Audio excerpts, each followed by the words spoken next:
Yo, what up? Check this out.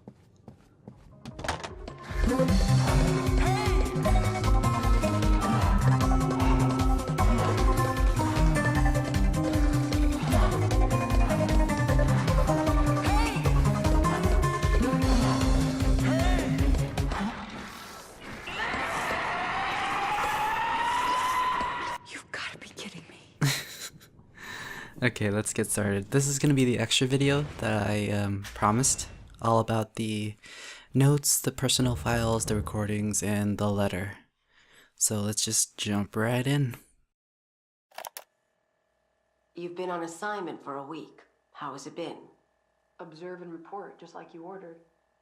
It's surreal to be on the other side after all I've been through. Any signs of anything? Nothing yet.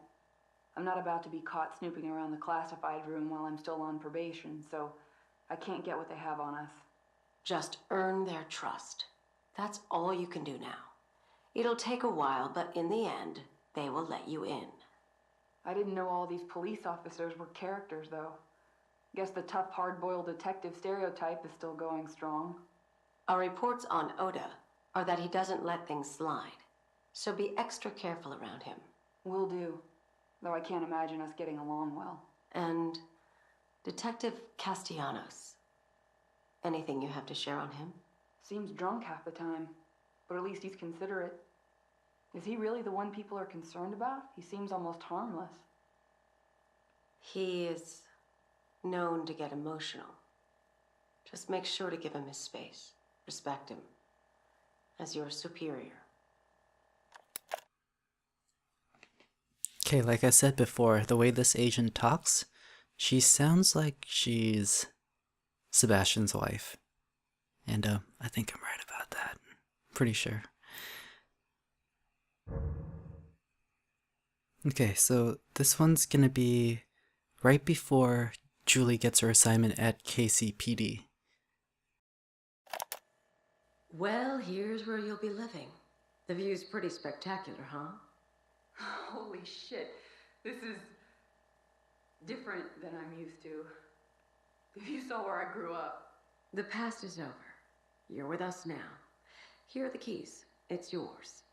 You'll have to take care of your own food, clothing, and incidentals. But your bank account has more than enough to take care of that. So, that's it? What am I supposed to do? Whatever you desire. But your assignment at the Crimson City Police Department is precedent to everything. You are a police officer, and you must live as such, and act as such. I don't normally say this, but thank you. You shouldn't be thanking us. These aren't gifts we provide. You have a very specific assignment at KCPD, and all of this is in exchange for that. Okay, you're right. Sorry. Don't apologize. Just show us you can do your job. Okay, so listening to this recording and the previous recording, number 31, I think it was Julie's assignment at KCPD to basically spy on them for Mobius. Mobius wanted all the information that KCPD had been obtaining. So yeah. Please, roll up your sleeve. Whoa now! That's a big syringe. Don't think you're putting that fucking thing in me. Miss Kidman, you agreed to this. Don't forget that. Nothing we're doing is malicious. It's only proper protocol. You know what's proper protocol? Telling the person getting the fucking shot where the hell she is and what's the fucking point. Ow! Damn it, that hurt! Hey guys, what the fuck? Is anyone there? You give me a shot, then just let this weird video play on repeat? Some great fucking medical science you've got going on in here.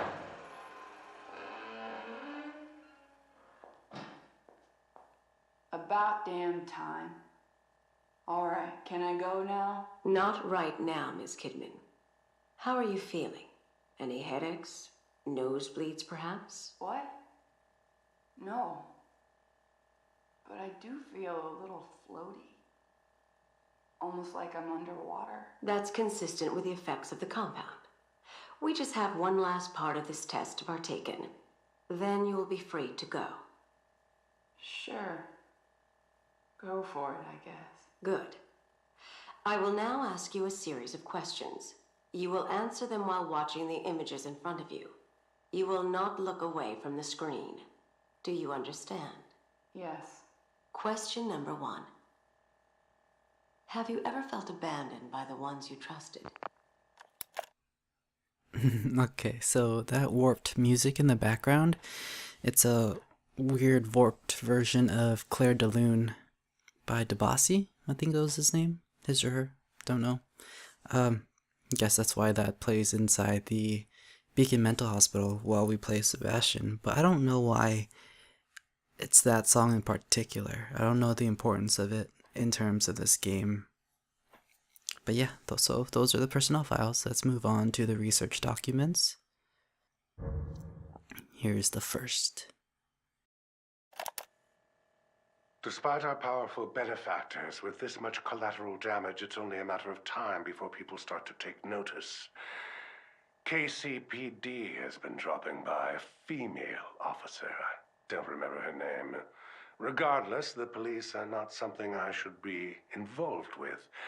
Mobius says they will take care of it and make an effort to ensure KCPD leave us alone. Then there is the reporter from the Crimson Post, Ivan. Something or other. He has become a personal annoyance. He barely qualifies as a tabloid journalist, writing cover stories about tales of church sacrifices and other nonsense.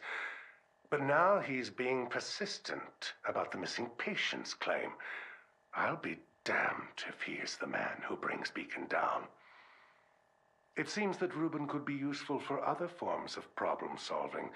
Perhaps I can interest this reporter in an exclusive interview. So the female officer that Dr. Jimenez is talking about is Myra. I'm guessing she got a little bit too close to the truth with Mobius, and they ended up torching her house down. Afterwards, I'm guessing they brainwashed her somehow, because I can't see any other way that she would end up working for them, after all they've done to her.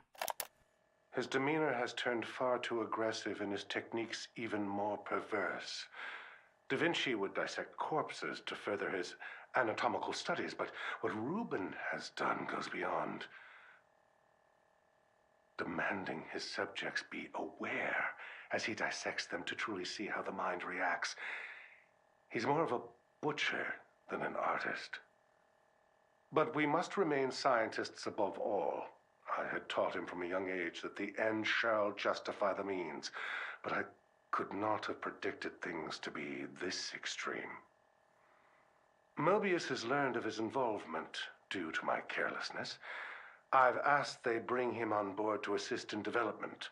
Perhaps offering him better facilities and support will refocus him and stave off his gruesome proclivities. Yeah, I don't think that worked very well, Doctor. Not very well at all.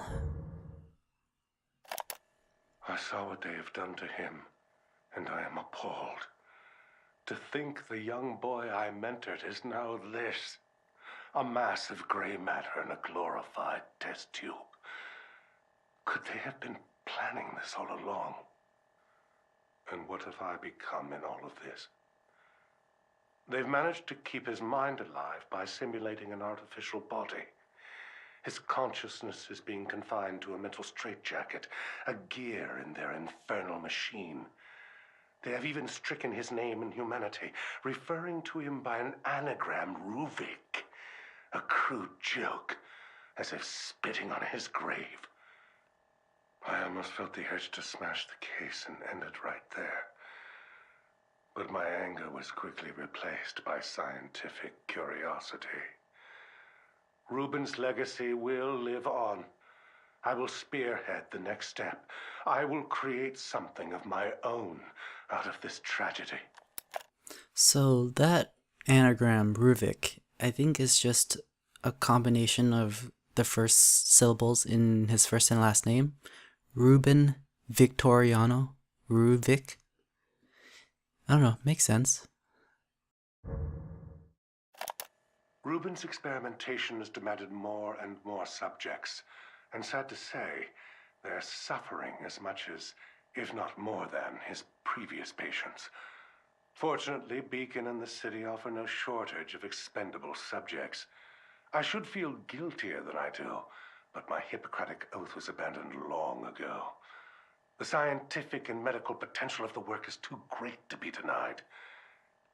Mobius has also offered me a respectable amount of compensation. Promoting me to director at Beacon is not something to be taken lightly. First, however, they want me to have a reputation, publishing studies in various journals. Repurposing some of Reuben's research towards patient evaluation seems viable. I doubt he will even notice. What a complete skis. Oh my god, plagiarizing from the kid you mentored, dude. It's so bad. So bad.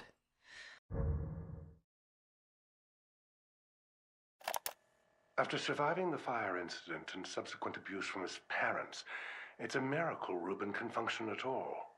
His work comes from a place that isn't motivated by fear or money or social standing. His motives are more pure. I would say that he is obsessed with the chance to relive and remold reality so he can be with her again. His scarring is heavy, both physically and emotionally, but he longs for his lost sister. His love for her borders almost on an incestuous level, but as long as it provides motivation, so be it. Yeah.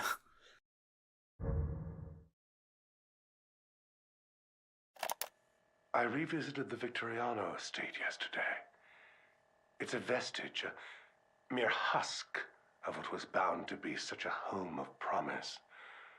Mobius reaped nearly everything of value when we took on the research ourselves, but Reuben's notes indicate he was involved in something else. There were plans for another STEM prototype. Data about using receptors to transmit the brain function wirelessly to unaware users. It's borderline parapsychology, but these schematics and the scientific backup provided seems sound. What was he planning to do with such a thing? There's only one way to find out for certain, but I must continue these experiments in private, away from their prying eyes. I will not let them know, lest they take this from me as well. And that's how the evil within started. Reuben made his own prototype and the doctor kept it secret. They grow impatient with our progress and demand briefings on the development process. At first stressing the results, but now they work off a timeline based on their needs. Typical bureaucrats. I've been pushing Reuben, but he's retreated further, doing his research at home and refusing to come to the lab unless it's directly working on our STEM prototype. I'm feeling uneasy, and no doubt Mobius is looking on us with question. And the last one. They're coming for me. I don't know how, but they know everything. They even know about Leslie. There's no use hiding this anymore. I'll enter the system, and my return will be proof that all of this was worth it. I can, of course, convince them that it wasn't for me. It was for their goals. There are just the final tweaks left. Once I finish, I will put Leslie in the stem with myself and activate it. The wireless signal should ring out in the near distance. I can't speak for those unfortunate to be around, but like I always said, the ends will justify the means. Finally, Mobius will see that I am one of their chosen ones. Reuben is but a ghost. I am their savior. Their plan is nothing without me. Oh god, this guy. And this was the last entry before the events of the evil within happened. Pretty interesting, like the story up until this point. Okay, now on to the torn letter. Turns out the first scrap was right in the same room we started in when we woke up inside the Beacon Mental Hospital. There it is right there. Okay. Second torn letter. This machine, this system. I was reborn inside and I will be reborn again. For every person STEM touches, A seed of myself will be within them. Piece by piece I will corrupt you, consume you. I envision a world where a mere glance of the eye will allow me to spread on to the next. Just as you said, I am a ghost. But now I have a vessel in all of you.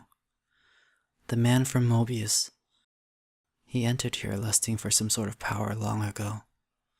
As for you, kid, even if you happen to escape, I will leave my mark on you as I did to him. Well, there you go. Guess everything within the STEM system was a figment of Julie's imagination. Her boss wasn't really there. It was just Ruben disguised as her boss to elicit her biggest fears. I'm guessing her biggest fears would be to, fail miserably. Because if she failed Mobius, she wouldn't have the means anymore. They gave her a new life. And if she fails, they'll take it away. And she would have nothing left because she was basically from the streets. But obviously she failed. At the end of the game, we saw her with the mark on her hand, the same mark as her boss, and she said so herself that she failed. Ow, damn it. What the...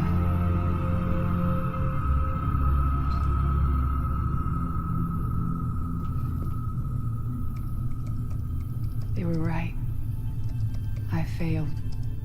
I guess at one point her boss, the man from Mobius, did enter the STEM system, and Ruben quickly dispatched him.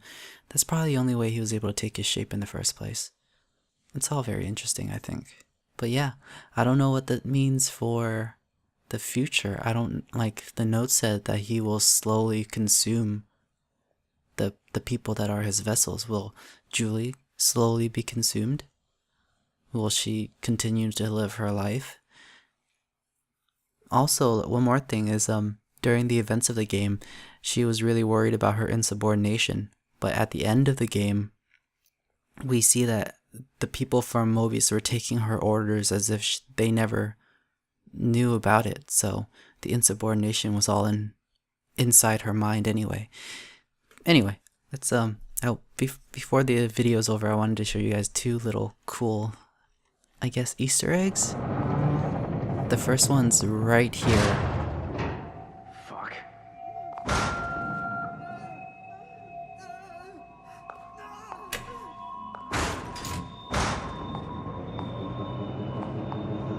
Huh? What was that about? I'll tell you what that was about. We actually accidentally saved Sebastian right here. This is what was going on concurrently at that moment. Sebastian was fighting the box heads, the keepers. And basically they kept on respawning. It's just a timed fight. At the end, let's go, let's go, let's go. That door opens. And then it actually gets jammed.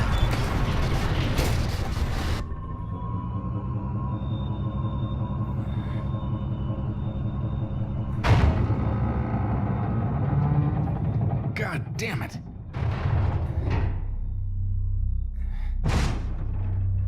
Fuck. Boom, right there. Julie, without knowing, saved Sebastian's life. So cool. I'm getting out of here. And I'll close out with this little funny tidbit. This was a trophy that we could have gotten, and it's for ending the game early because you shoot Ruben's brain